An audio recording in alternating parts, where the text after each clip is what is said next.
Hey everyone, welcome back to the Daily English Listening Podcast. I'm Michelle, and if you're an English learner, this podcast is for you. And I'm Chris. So, before we even get into today's topic, I have to tell you what happened to me this morning. I was scrolling through Instagram, drinking my coffee, minding my own business, and there it was. A story from a girl I went to university with. New house, huge kitchen, and underneath it, just got promoted, still can't believe it. Ugh, the double win. The double win. And I just sat there, coffee going cold, thinking, what have I actually done with my life? So I closed the app completely. You closed the whole app? The whole app. Because it wasn't just her, Chris. It's everyone lately. Trips to places I've never even heard of, kitchens that look like magazine covers, gym routines that apparently start at 5 a.m. with a smile. A smile at 5 a.m. is already a red flag. Right? And it's not that I'm not happy for her. It's that everything I saw looked so finished, so complete. And my life felt very unfinished by comparison. So I closed the app and I still haven't opened it again. Well, Michelle, I have a feeling today's topic is going to make you feel a little better about all of that. Well, speaking of today's topic, I would like to start with small victories, the ones nobody claps for. Perfect, because today we're talking about life goals, but not the shiny kind. Not the new house, new job, new vacation kind. The other kind, the ones that don't really make a good photo. And honestly, I think almost everyone listening right now has a version of my Instagram moment. Maybe not a house or a promotion, but something that made them feel like they're behind. Behind some invisible schedule nobody actually agreed to. That's such a good way to put it. A schedule nobody handed us, but somehow we're all being graded on it anyway. Right, and today isn't about ignoring that feeling, it's about asking whether we're even chasing the right things when we feel it. Which honestly might be the most useful question we ask all episode. And if this is already feeling useful, this is a good moment to subscribe to the Daily English Listening Podcast so you never miss an episode. And a like helps more people find us. It really does. So, Chris, let's start with something honest. Have you ever hit a goal, an actual, real adult goal, and just felt nothing? Oh, I have a story for this one. Go on. So 2 years ago, I got promoted at my old job. Real title change, real raise, the whole thing. That's huge. It should have felt huge. Actually, before you go on, here's something we want to ask everyone listening. Good idea. Which of your goals would nobody ever congratulate you for? It doesn't have to be big. It could be drinking more water.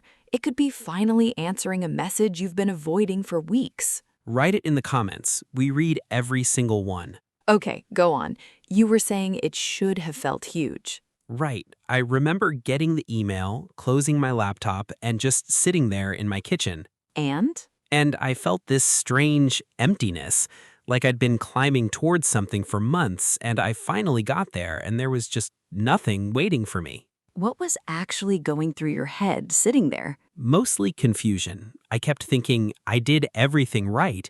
I stayed late, I said yes to the hard projects, I waited for my turn without complaining. And it still didn't feel the way you expected. Not even close. It felt like climbing an entire staircase and realizing there wasn't a room waiting at the top, just another hallway. No confetti? No confetti, no parade.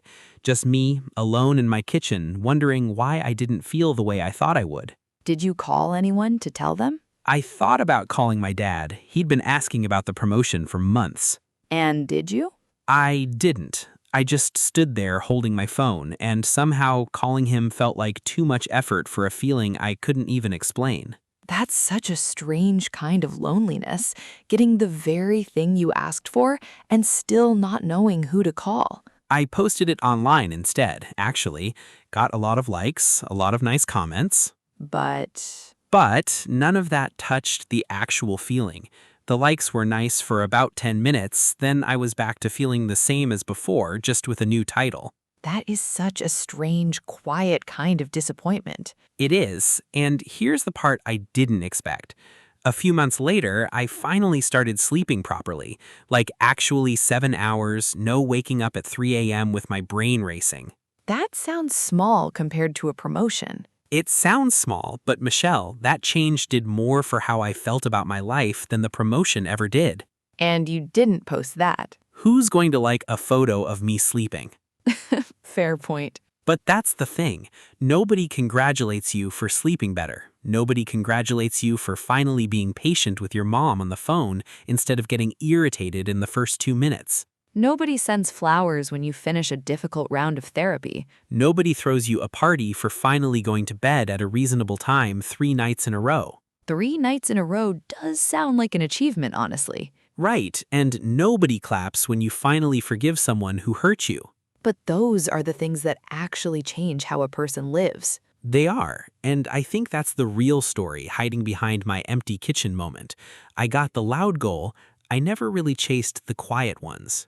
Okay, so let me tell you what happened after my Instagram moment this morning, because it connects to all of this. Please, I need to know what you did after closing the app in a rage. It wasn't a rage, it was a calm, dignified retreat. A calm, dignified slam of the phone onto the table. A gentle placement. Anyway, I sat there and I actually asked myself, what am I even comparing? Her house against my whole life? Against your entire life. Against my entire life, which is unfair because I was comparing her highlight reel to my full, messy reality. The whole picture versus one frame. One very well-lit frame. And then I remembered something.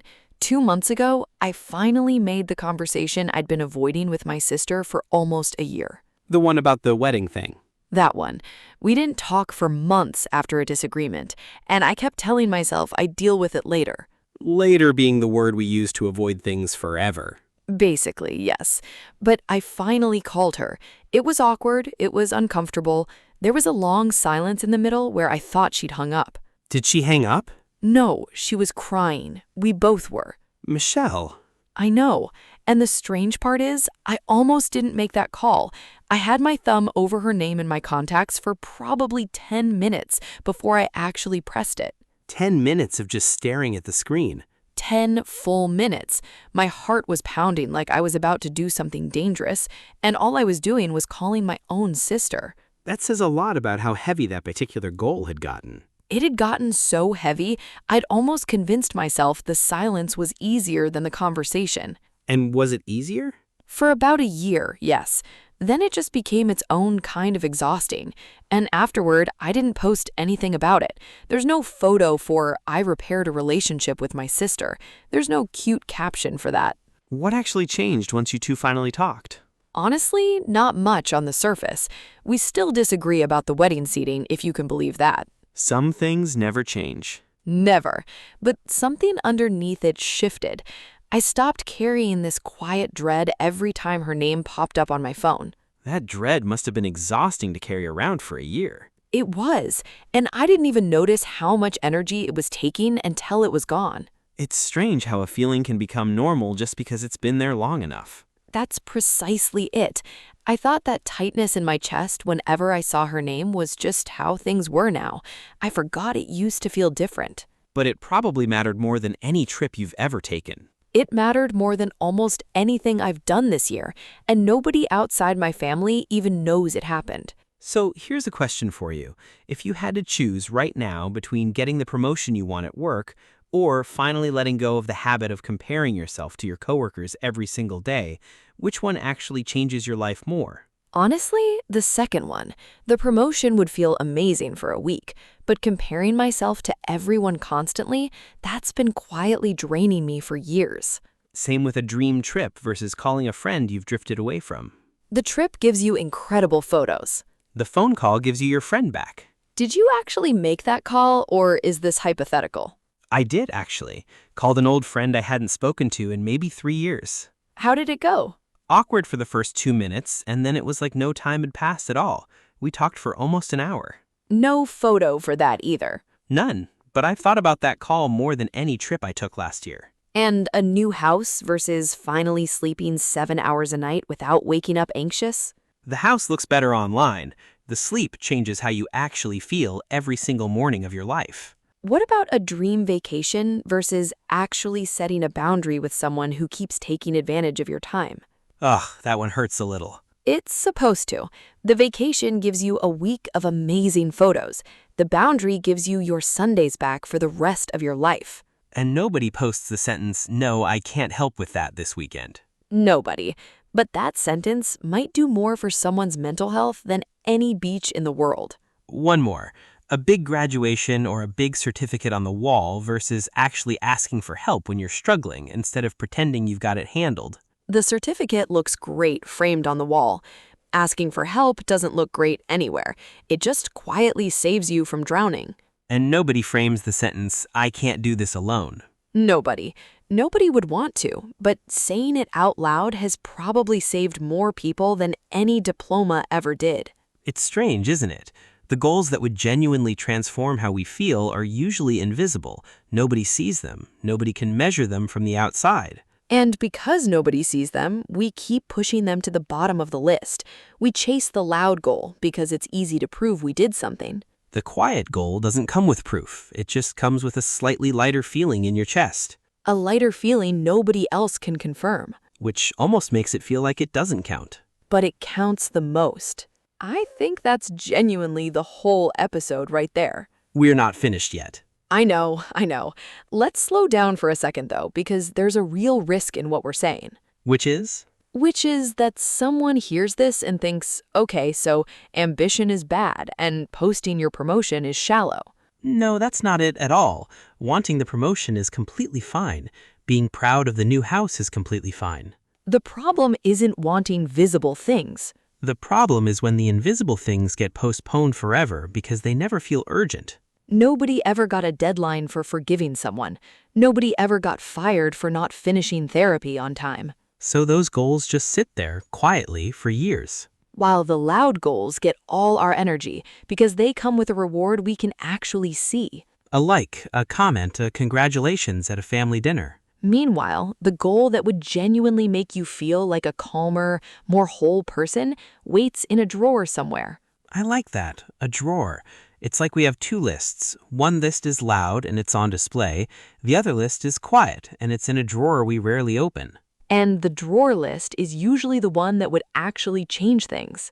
So maybe the real work isn't finding new goals at all. Maybe it's opening the drawer. That's a much better way to say it than I just did. You have your moments. Should we try putting this into actual sentences someone could use?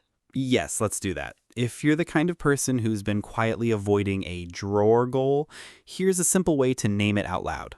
You could say, there's something I've been putting off because it doesn't feel urgent, but I know it matters.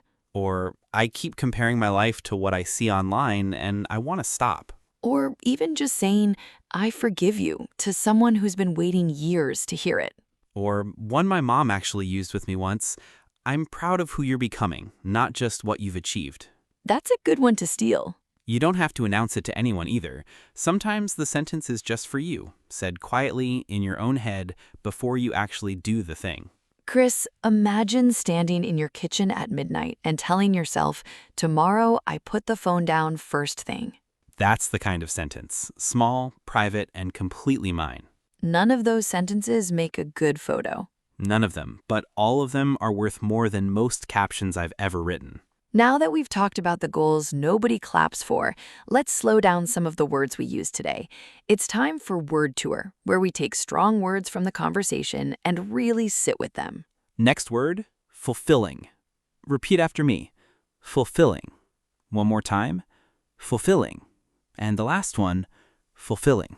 If something is fulfilling, it gives you a deep sense of satisfaction, even if nobody else notices it.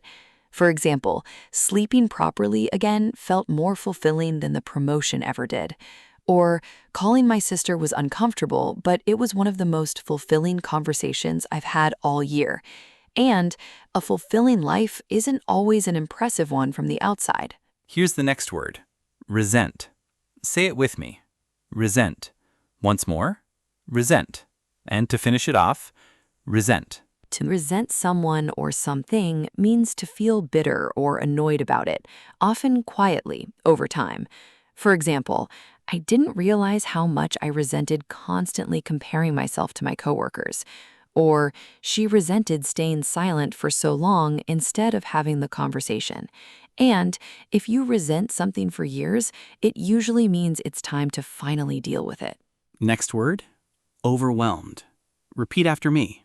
Overwhelmed. One more time, overwhelmed. And the last one, overwhelmed. To feel overwhelmed means to feel like you have too much to handle, mentally or emotionally, all at once. For example, before I finally slept properly, I felt overwhelmed every single morning.